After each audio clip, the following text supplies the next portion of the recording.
Hi everyone, in this second video on the reasonable adjustment series we're going to move on from the summary of when the duty is triggered and what factors are to be taken into account. I'm going to focus on a live example in this case which has actually arisen from one of our client queries recently.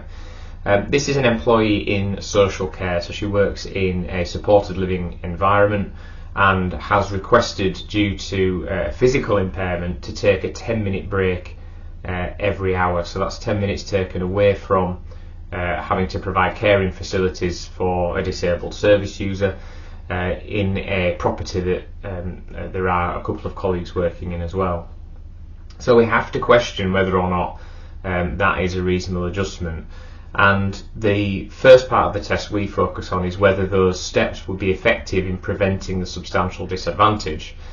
Now the benefit to the employee here is that this has been rubber stamped or endorsed, if you like, by an occupational health therapist. So what they've said is, because of the employee's back complaint, it is not healthy for them to be bending, lifting, undertaking general manual handling for consistent periods at a time. So after every 50 minutes the therapist has recommended 10-minute break so the employee can undertake some stretching and essentially get themselves back ready to work in the next hour. There's no doubt really that adjustment would be effective in preventing the substantial disadvantage. It would allow the employee to participate fully for the rest of a shift and maintain attendance at work. We come on then though to the practicability of the step. And that, in that case, we have to look at the impact on the service itself, so the ability to care for the service user, and on the colleagues around her. Now the difficulty in a social care setting is generally that staffing is very tight, so we don't necessarily have overcapacity to accommodate somebody who is taking breaks outside of the norm. And in this case what we would argue is that the care and the level of care that we can provide to the service user is seriously compromised by somebody who is effectively taking a sixth of their working time out of that day. We have won the contract and bid on funding for the provision of this care on the basis of a certain number of minutes and hours of care that we can provide to the service user, and if we can provide evidence that that work can't be easily redistributed among the other colleagues in that environment, we then start to conclude that it's not a practicable step to take to allow that level of break.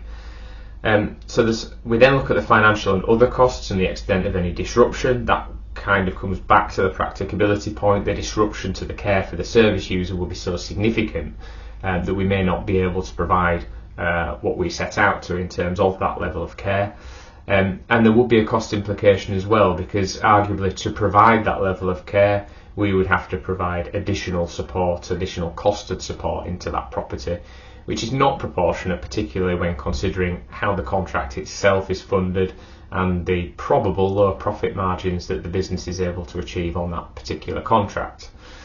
We have to consider the employer's financial and other resources, and I'll bring in the type and size of the employer. So it is significant: 800 employees, number of social care workers spread across a number of properties. But I think in this case one of the crucial factors is the ability to provide a profitable model of care in this particular property, and the lack of availability of bringing other resource in to undertake that type of work. Finally, we consider the availability of other financial assistance or other assistance that can be provided.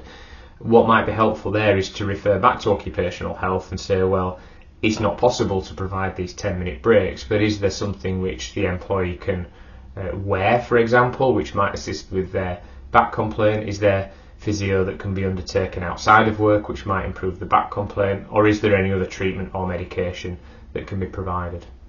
So I hope that's helpful in giving you an insight into the level of detail the employer has to go into in relation to reasonable adjustments and the limit of what is reasonable.